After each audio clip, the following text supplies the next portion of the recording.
서울 강남구의 한 고층 아파트 단지입니다. 오후 7시 퇴근길 차량들이 지하 주차장으로 들어섭니다.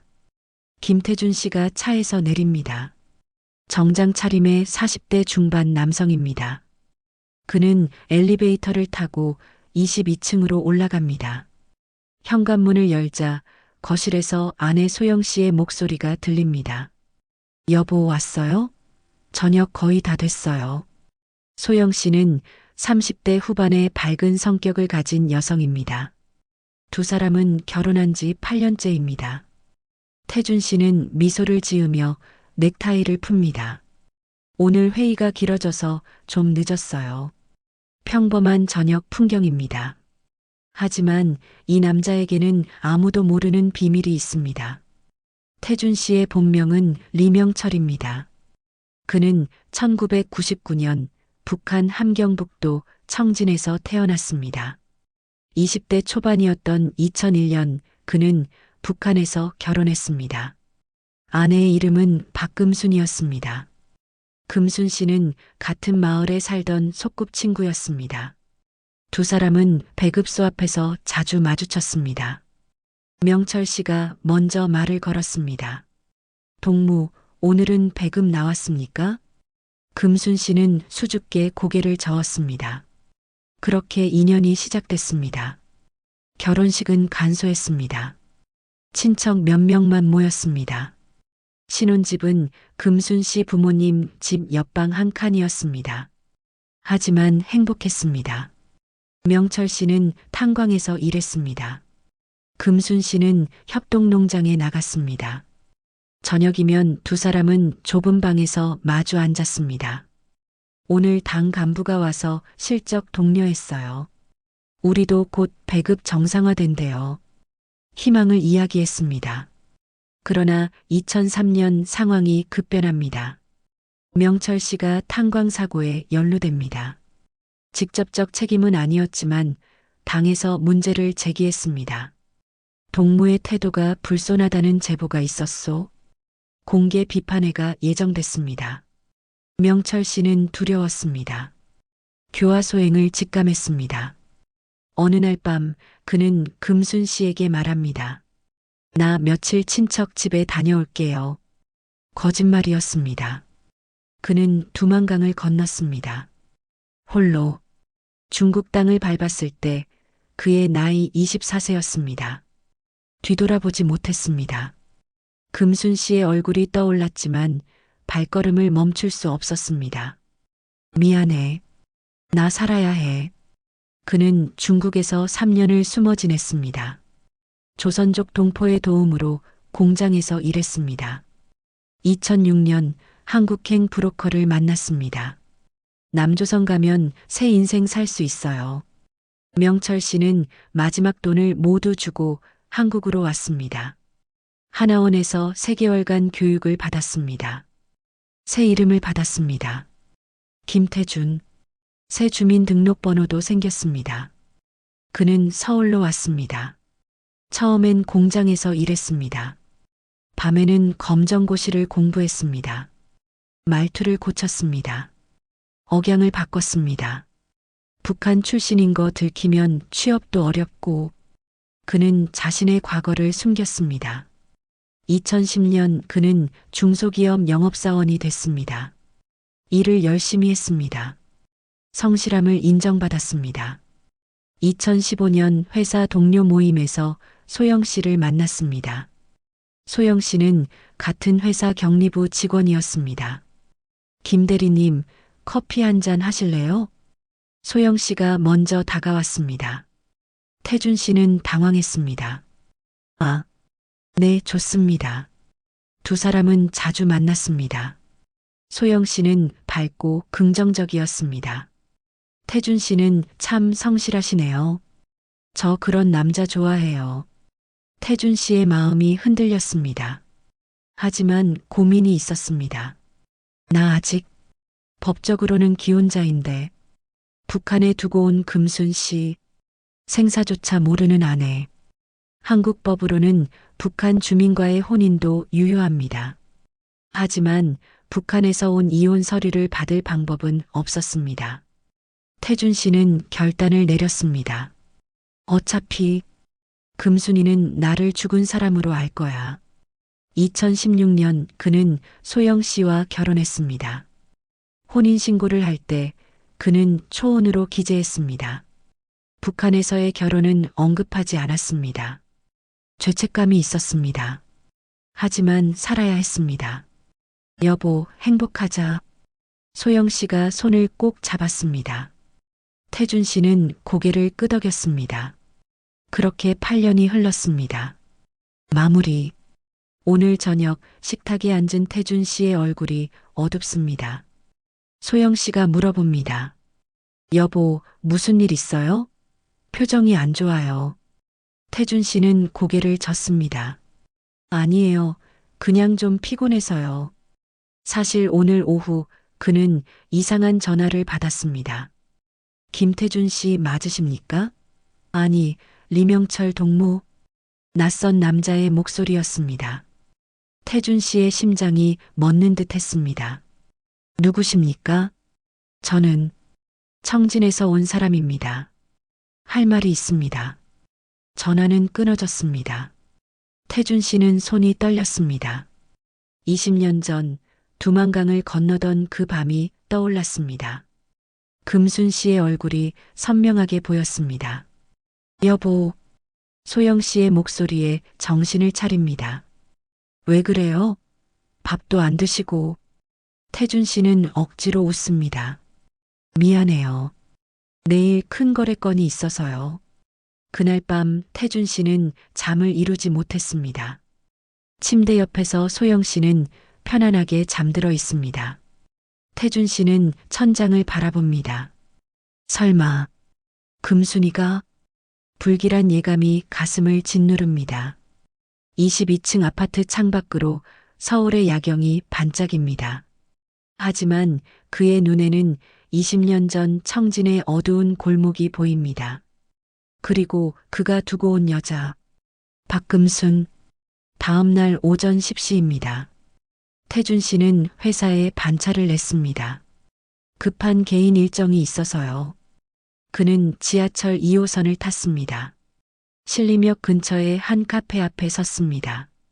전화를 건 남자가 지정한 장소입니다. 손에 땀이 납니다. 왜 하필 지금? 카페 문을 밀고 들어갑니다. 구석자리에 40대 중반의 남자가 앉아 있습니다. 얼굴이 낯익습니다. 태준 씨의 발걸음이 멈춥니다. 최혁형? 남자가 고개를 듭니다. 명철이, 아니 태준이라고 해야 하나? 최혁입니다. 청진에서 같은 동네에 살던 선배였습니다. 태준 씨는 자리에 주저앉습니다. 형이, 어떻게? 최혁 씨가 쓴웃음을 짓습니다. 나도 2010년에 넘어왔어. 근데 너 완전히 숨어 살더라. 태준 씨는 아무 말도 하지 못합니다. 최혁 씨가 커피를 한 모금 마십니다. 너 금순이 기억하지? 심장이 내려앉습니다. 정계. 최혁 씨가 가방에서 사진 한 장을 꺼냅니다. 낡은 사진입니다. 태준 씨는 손을 뻗지 못합니다. 받아봐. 사진 속에는 여자가 있습니다. 20년 전 금순 씨의 모습 그대로입니다. 아니, 조금 나이가 든 모습입니다. 태준 씨의 손이 떨립니다. 이게 언제? 작년에 찍은 거야. 금순이 살아있어. 머릿속이 하얘집니다. 최혁 씨가 말을 이어갑니다. 너 도망간 다음에 금순이 엄청 고생했어. 당에서 조사 나오고 연좌제로 협동농장에서도 쫓겨나고. 태준 씨는 사진을 내려놓지 못합니다. 그래도 버텼어. 혼자서. 너 기다리면서. 형, 그만. 내가 들어야 할 이야기야. 최혁 씨의 목소리가 낮아집니다. 금순이는 10년을 혼자 살았어. 주변에서 재혼하라고 했지만 거부했어. 명철이 오빠 돌아올 거예요 라고 했대. 태준 씨는 고개를 숙입니다. 근데 2013년쯤 결국 재혼했어. 당 간부가 강요했거든. 안 그러면 배급 끊는다고. 상대는 20살 많은 남편 잃은 과부였대. 그 사람도 생계 때문에 결혼한 거고. 태준 씨의 눈시울이 붉어집니다. 그런데 말이야. 최혁 씨가 잠시 멈춥니다. 작년에 그 남편이 죽었어. 금순이 또 혼자 됐어. 그리고 너 찾고 있어. 카페 안이 조용합니다. 태준 씨는 사진을 테이블 위에 놓습니다. 형은 어떻게 금순이를 알게 됐어요? 내 여동생이 아직 청진에 살아. 작년에 중국에서 만났을 때 들었어. 금순이가 브로커 통해서 너를 찾는다고. 저를요? 응. 돈도 좀 모았대. 탈북하겠다고. 너한테 가겠다고. 태준 씨는 머리를 감싸줍니다. 최혁 씨가 조심스럽게 묻습니다. 너 재혼했지? 조사해봤어? 태준 씨는 대답하지 못합니다. 명철아, 아니 태준아. 나도 이해해. 여기서 살려면 과거 지우고 싶은 거. 형? 근데 금순이는 아직도 너를 남편이라고 생각해. 법적으로도 그렇고. 태준 씨가 고개를 듭니다. 형은 왜 이 얘기를 제게 하는 거예요? 최혁 씨가 한숨을 쉽니다. 금순이가 다음 달에 넘어온대. 브로커한테 돈 다 줬어. 이미 중국까지 왔어. 뭐라고요? 그리고 내 연락처를 알아냈어. 탈북자 네트워크 통해서. 태준 씨는 자리에서 일어섭니다. 안 돼요. 안 돼. 지금은 안 돼요. 명철아, 앉아. 형, 저는 이제 다른 사람이에요. 김태준이에요. 리명철은 20년 전에 죽었어요. 목소리가 커집니다. 주변 손님들이 쳐다봅니다. 최혁 씨가 조용히 말합니다. 너 지금 부인한테 과거 얘기했어? 안 했지? 북한에 안에 있었던 것도 모르지? 태준 씨는 다시 앉습니다. 최혁 씨가 휴대폰을 꺼냅니다. 이거 봐. 화면에는 중국어로 된 메시지가 있습니다. 번역하면 이렇습니다. 명철 오빠, 저 금순이에요. 곧 한국 갈 거예요. 오빠 만나고 싶어요. 20년 기다렸어요. 날짜는 일주일 전입니다. 태준 씨는 휴대폰을 밀어냅니다. 형, 제발 금순 씨한테 말해주세요. 저 다른 사람 만났다고. 여기 올 필요 없다고. 이미 늦었어. 브로커한테 돈 다 줬어. 중국에서 대기 중이야. 형이 막아주세요. 형이라도. 명철아. 최혁 씨의 목소리가 단호해집니다. 너 금순이한테 빚이 있어. 너 도망가고 금순이가 얼마나 고생했는지 알아? 알아요. 알아요. 그럼 책임져. 저도 살고 싶었어요. 태준 씨의 목소리가 떨립니다. 그때 안 도망갔으면 저 교화소 갔어요. 죽었을지도 몰라요. 그래, 이해해. 근데 금순이는? 금순이도 살고 싶어서 재혼했어. 근데 너 생각 버리지 못했어. 그게 금순이야. 태준 씨는 얼굴을 두 손으로 가립니다. 최혁 씨가 자리에서 일어섭니다. 2주 뒤에 금순이 서울 들어와. 내가 데리고 갈 거야. 형, 그때까지 생각해.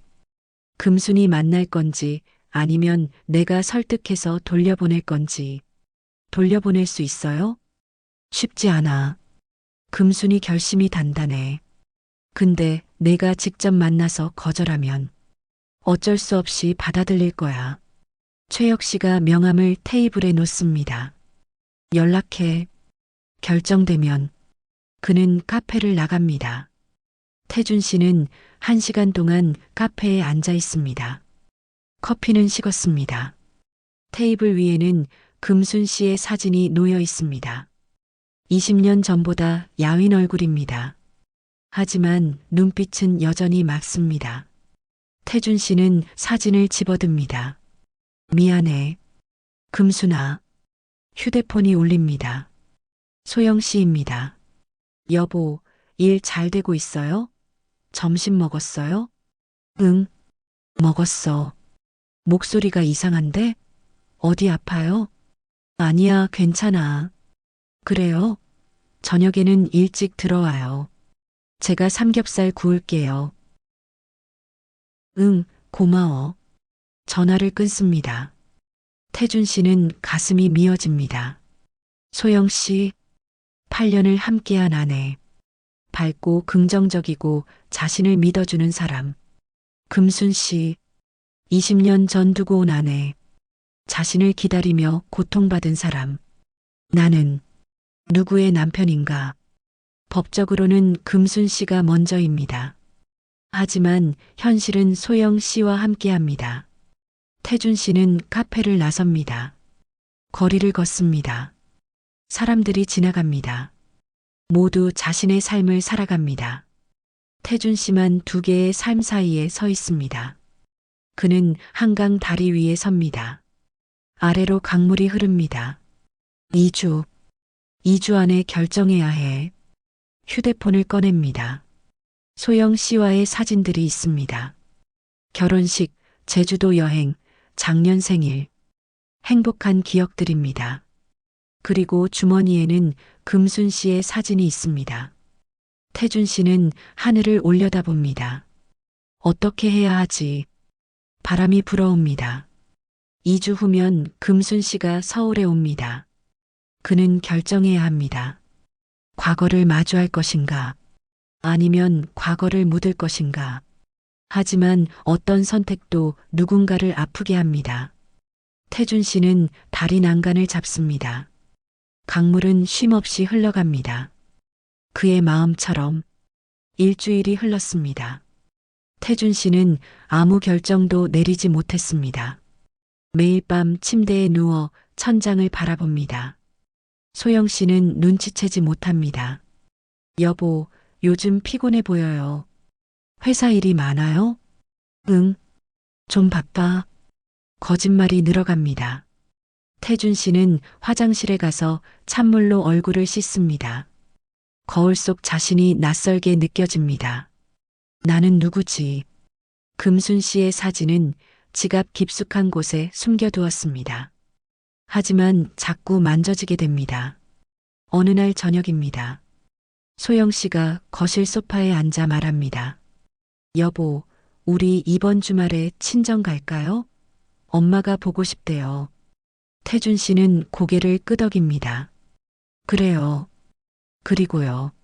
소영 씨가 수줍게 웃습니다. 저 오늘 산부인과 다녀왔어요. 태준 씨의 손이 멈춥니다. 산부인가요? 네.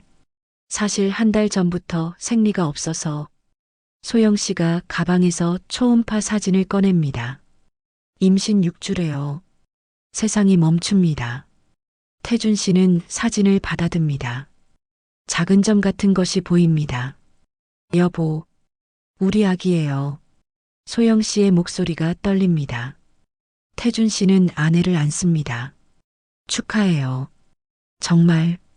하지만 가슴 한쪽이 무너져 내립니다. 지금은 안 돼. 다음 날 아침입니다. 태준 씨는 출근길에 최혁 씨에게 전화합니다. 형, 저예요. 명철아, 결정했어? 금순 씨, 언제 들어온다고 했죠? 이번 주 토요일. 4일 남았어. 태준 씨는 숨을 깊이 들이쉽니다. 형, 제가 금순 씨 만날게요.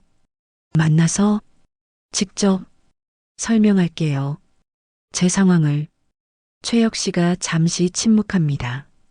힘들 거야. 알아요. 근데 제가 해야죠. 그래. 토요일 오후 2시 신림역 3번 출구로 나와. 네. 전화를 끊습니다.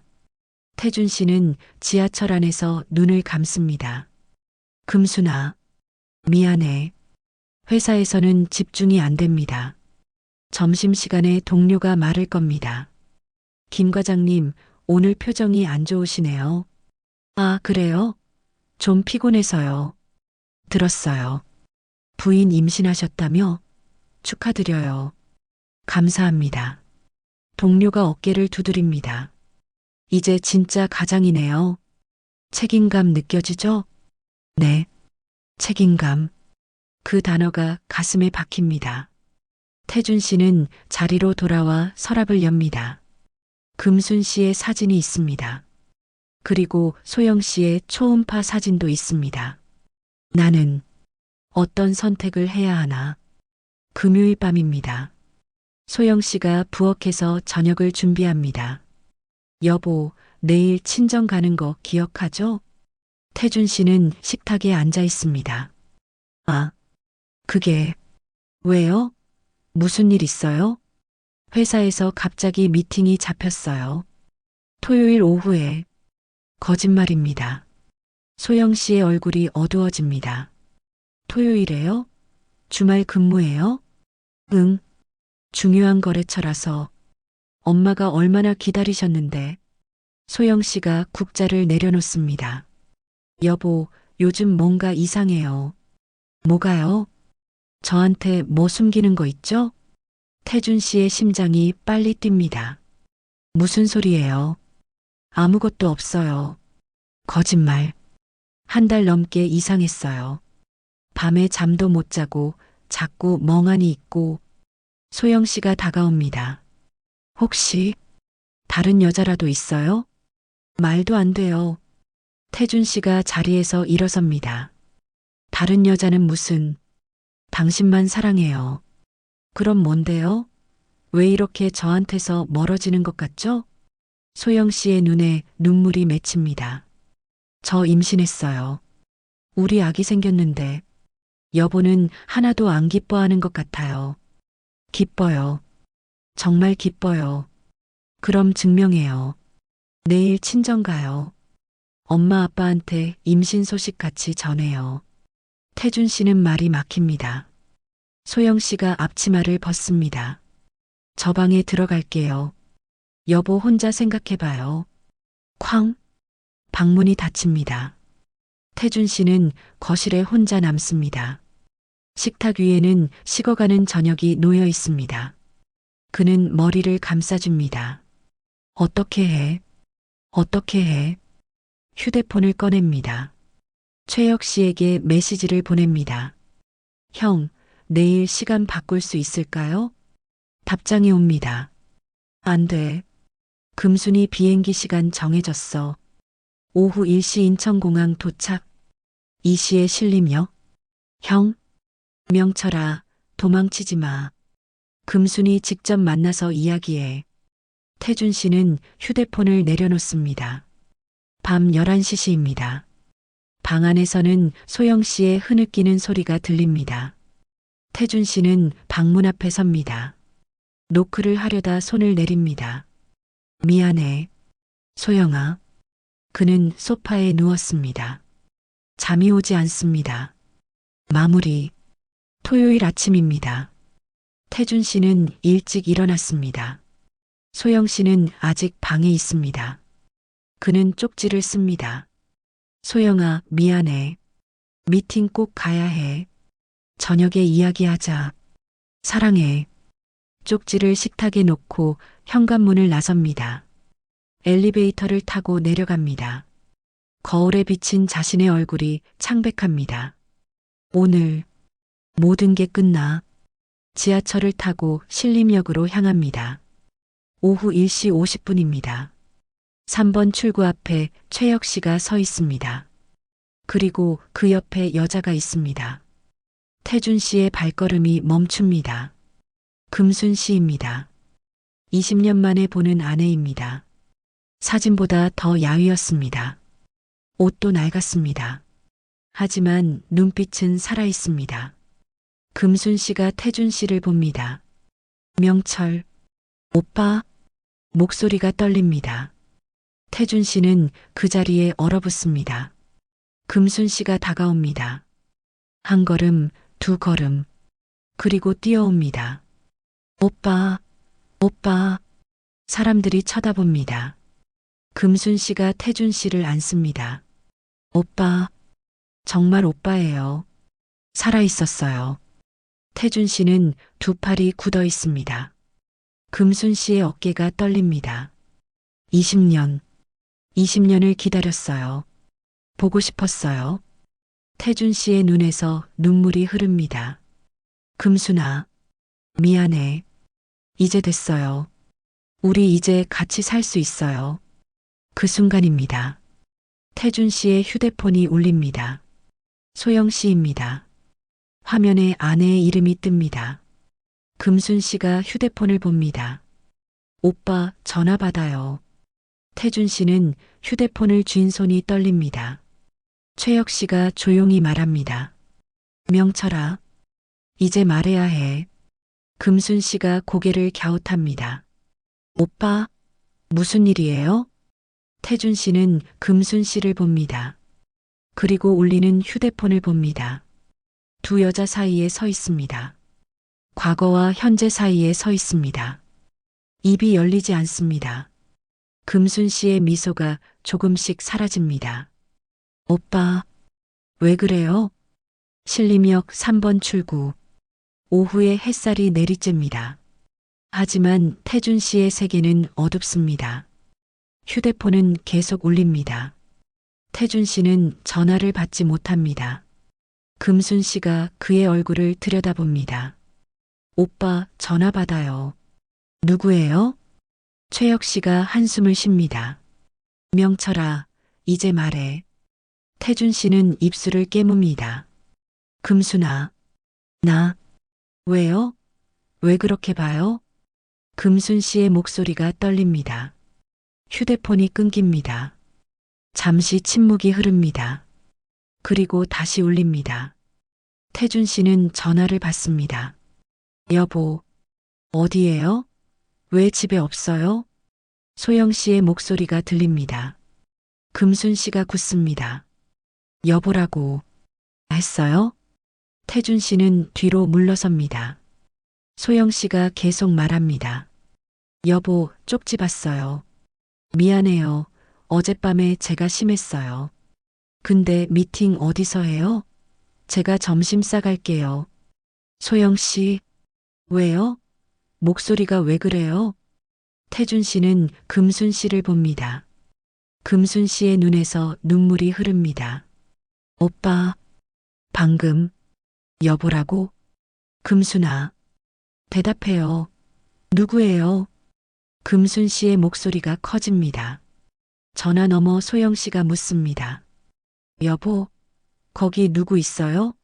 여자 목소리 들렸는데 태준 씨는 눈을 감습니다. 소영 씨, 지금 집에 있어요? 네. 왜요? 거기서 기다려요. 30분 안에 갈게요. 무슨 일이에요? 무슨 일 있어요? 나중에 이야기할게요. 전화를 끊습니다. 금순 씨가 태준 씨의 팔을 붙잡습니다. 오빠 뭐해요? 지금 무슨 일이에요? 금순아, 미안해. 미안하긴 왜요? 설명해요. 최혁 씨가 금순 씨의 어깨를 잡습니다. 금순아, 진정해. 형님 나요. 명철 오빠, 대답해요. 태준 씨는 고개를 들지 못합니다. 나, 재혼했어. 공기가 얼어붙습니다. 금순 씨의 손에서 힘이 빠집니다. 뭐라고요? 미안해. 정말 미안해. 재혼, 했다고요? 금순 씨가 비틀거립니다. 최혁 씨가 그녀를 붙잡습니다. 오빠, 거짓말이죠? 제 기다린다고 했잖아요. 금순아, 20년, 20년을 기다렸어요. 금순 씨가 주저앉습니다. 고생했어요.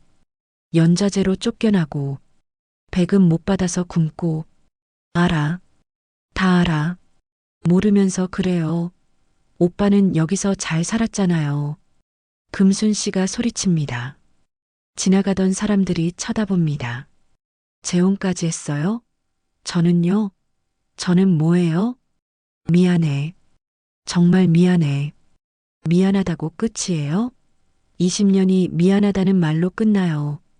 태준 씨는 무릎을 꿇습니다. 금순아, 용서해줘. 싫어요. 용서 안 해요. 금순 씨가 태준 씨의 가슴을 칩니다. 한 번, 두 번, 세 번. 왜 져버렸어요? 왜? 힘이 빠집니다. 금순 씨가 태준 씨에게 기댑니다. 오빠, 저, 오빠만 믿고 살았어요. 미안해. 그 여자는요? 오빠 과거 알아요? 태준 씨는 대답하지 못합니다. 금순 씨가 쓴웃음을 짓습니다. 모르죠. 당연히 모르겠죠. 정계. 30분 후입니다. 태준 씨는 아파트 현관문 앞에 섭니다. 최혁 씨와 금순 씨가 함께 왔습니다. 금순 씨가 말했습니다. 그 여자 만날 거예요. 직접 확인할 거예요. 말릴 수 없었습니다. 태준 씨는 비밀번호를 누릅니다. 문이 열립니다. 소영 씨가 거실에 서 있습니다.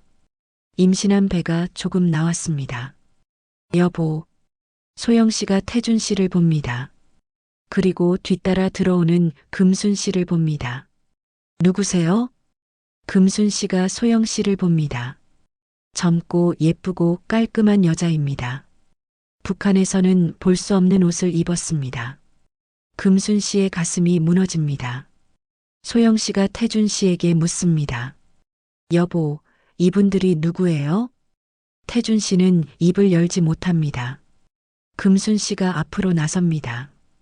저는 리금순이라고 해요. 리금순?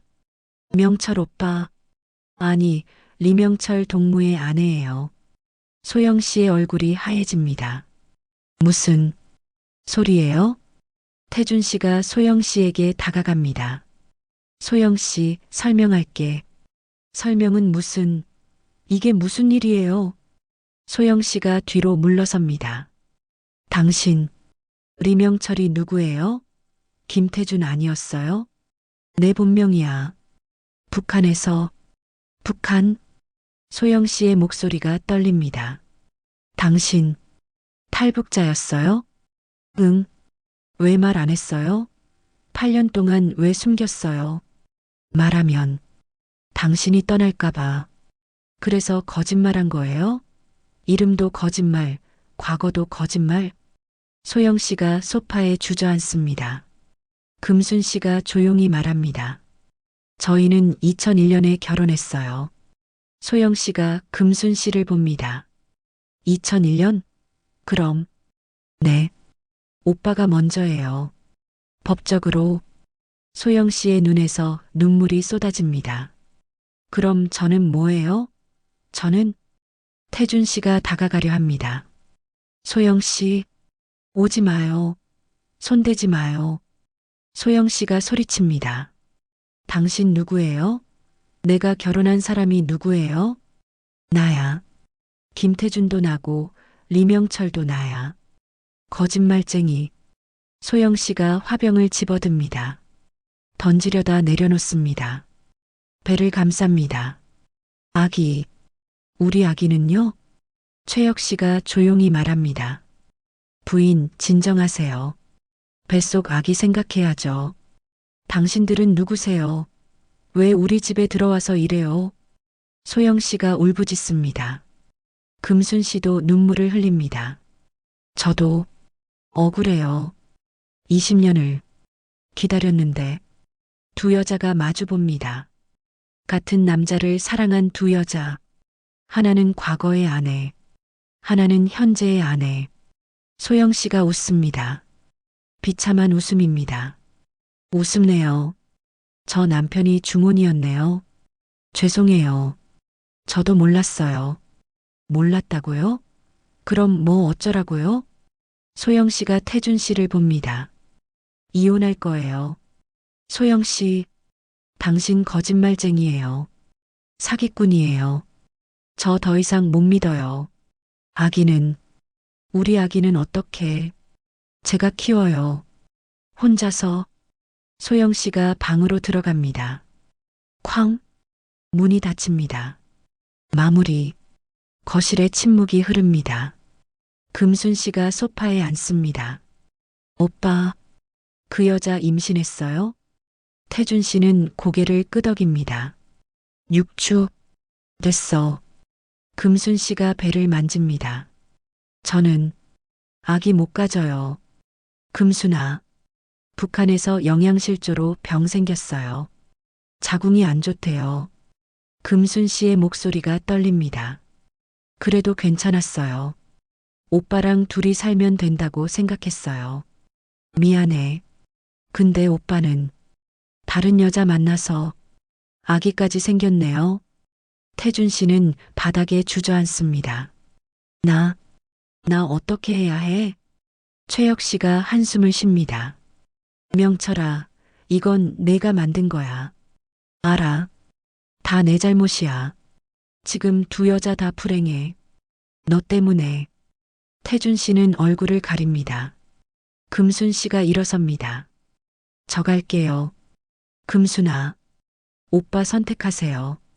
저랑 살 건지, 그 여자랑 살 건지. 금순아, 기다려. 기다리라고요? 또요? 금순 씨의 목소리가 차갑습니다. 20년도 모자라요? 더 기다리라고요? 그게 아니라 내일까지 답 주세요. 안 그러면 저 북한으로 돌아갈 거예요. 뭐? 돌아간다고. 여기서 이렇게 사느니 차라리. 금순 씨가 현관으로 향합니다. 최혁 씨가 따라 나갑니다. 금순아, 진정해. 일단 내 집으로 가자. 문이 닫힙니다. 태준 씨는 혼자 남습니다. 방 안에서 소영 씨의 흐느끼는 소리가 들립니다. 태준 씨는 방문 앞에 섭니다. 소영 씨, 미안해.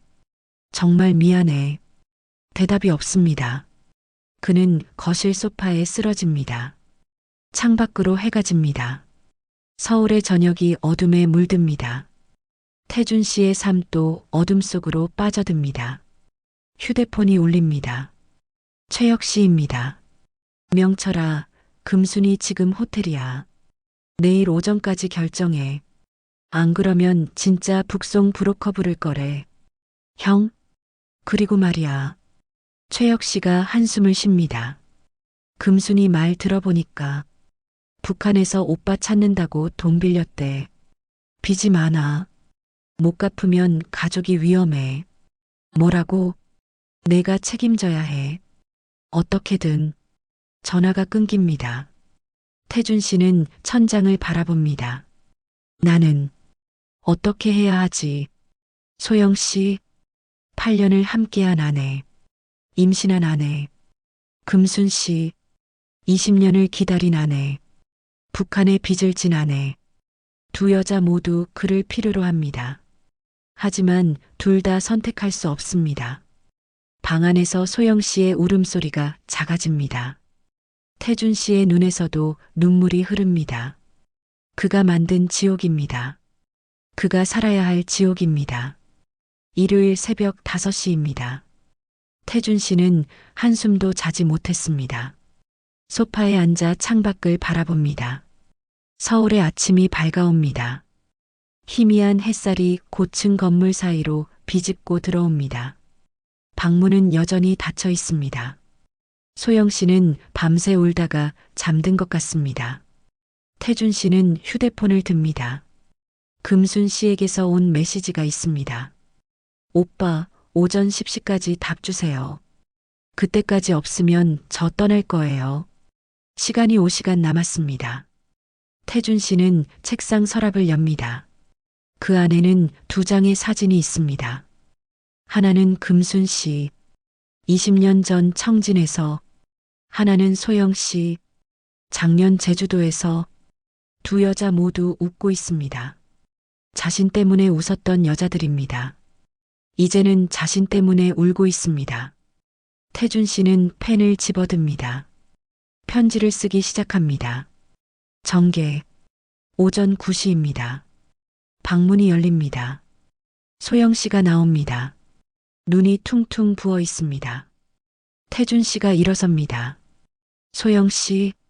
소영 씨는 주방으로 갑니다. 물을 한 잔 마십니다. 태준 씨가 조심스럽게 다가갑니다. 어젯밤에 잠 좀 잤어요? 아기 생각했어요. 소영 씨의 목소리가 쉬어 있습니다. 뱃속에 있는 이 아이. 아버지가 누군지도 모르는 아이. 소영 씨, 김태준, 우리 명철, 어떤 이름으로 아빠라고 불러야 할까요? 태준 씨는 고개를 숙입니다. 소영 씨가 식탁에 앉습니다.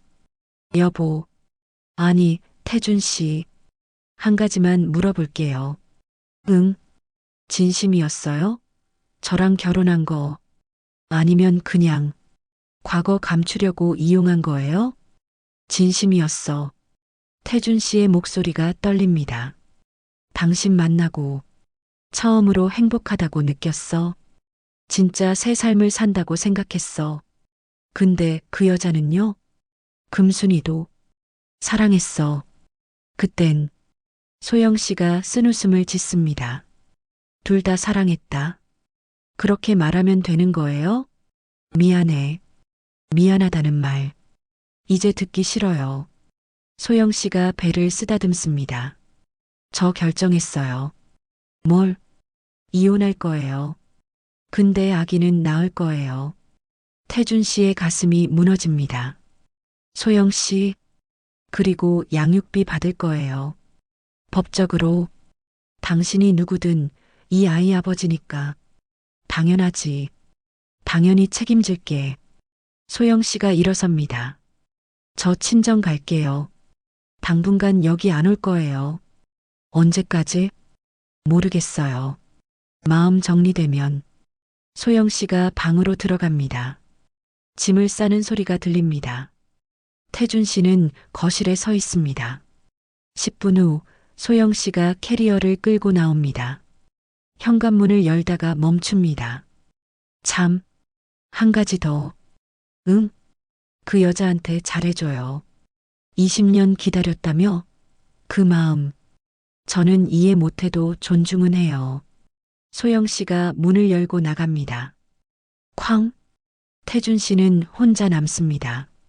비어있는 아파트, 비어있는 가슴. 그는 소파에 앉아 편지 두 통을 봅니다. 하나는 소영 씨에게, 하나는 금순 씨에게. 오전 9시 40분입니다. 20분 후면 금순 씨가 떠납니다. 태준 씨는 결심합니다. 마무리. 오전 10시입니다. 신림역 근처 호텔 로비입니다. 금순 씨가 작은 가방을 들고 서 있습니다. 최혁 씨가 옆에 있습니다. 금순아, 정말 돌아갈 거야? 네. 여기는 제가 있을 곳이 아닌 것 같아요. 그래도 오빠는 새 삶을 사는데 저만 과거에 붙잡혀 있을 순 없어요. 금순 씨의 목소리는 차분합니다. 울지 않습니다. 더 이상 눈물이 나지 않는 것 같습니다. 호텔 문이 열립니다. 태준 씨가 들어옵니다. 숨을 헐떡입니다. 금순아. 금순 씨가 돌아봅니다. 왔네요. 미안해. 늦어서. 태준 씨가 다가갑니다. 금순 씨는 미소를 짓습니다. 슬픈 미소입니다. 밥 들으러 왔어요? 금순아. 태준 씨가 봉투를 꺼냅니다. 이거 읽어줘. 금순 씨가 봉투를 받습니다. 편지를 꺼내 읽습니다.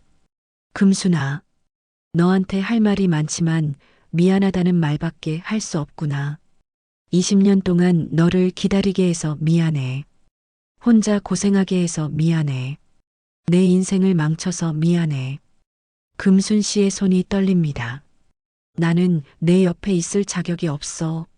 나는 비겁한 사람이야.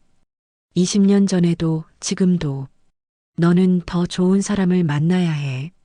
나 같은 사람 말고. 눈물이 떨어집니다. 편지 위로. 이 봉투 안에 통장이 있어. 내가 모은 돈 전부야. 3억 원.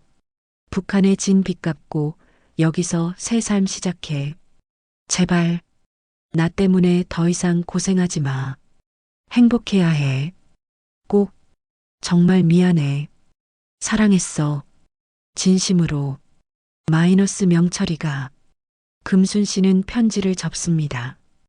통장을 봅니다. 정말 3억 원이 있습니다. 오빠, 이게 뭐예요? 내가 할 수 있는 전부야.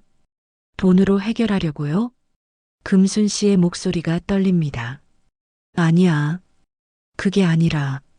그럼 뭐예요? 이걸 받으면 제가 포기할 것 같아요? 태준 씨는 고개를 숙입니다. 금순아, 나는 그 여자 떠날 수 없어. 왜요? 아기가 있어. 내 아기. 금순 씨가 입술을 깨뭅니다. 그리고 8년을 함께 살았어. 나는 그 사람한테도 빚이 있어. 그럼 저는요? 저한테 진 빚은 안 갚아요? 갚을 수 없어. 돈으로도 무엇으로도. 태준 씨가 무릎을 꿇습니다. 로비에 있던 사람들이 쳐다봅니다. 금순아, 용서해줘. 용서해줘. 금순 씨는 그를 내려다봅니다. 오랜 침묵이 흐릅니다. 그녀가 입을 엽니다. 일어나세요. 금순아, 오빠 일어나요. 사람들 봐요. 태준 씨가 일어섭니다. 금순 씨가 통장을 내밉니다. 이거 가져가세요. 금순아, 오빠 아기 키우는데 쓰세요. 저는 필요 없어요.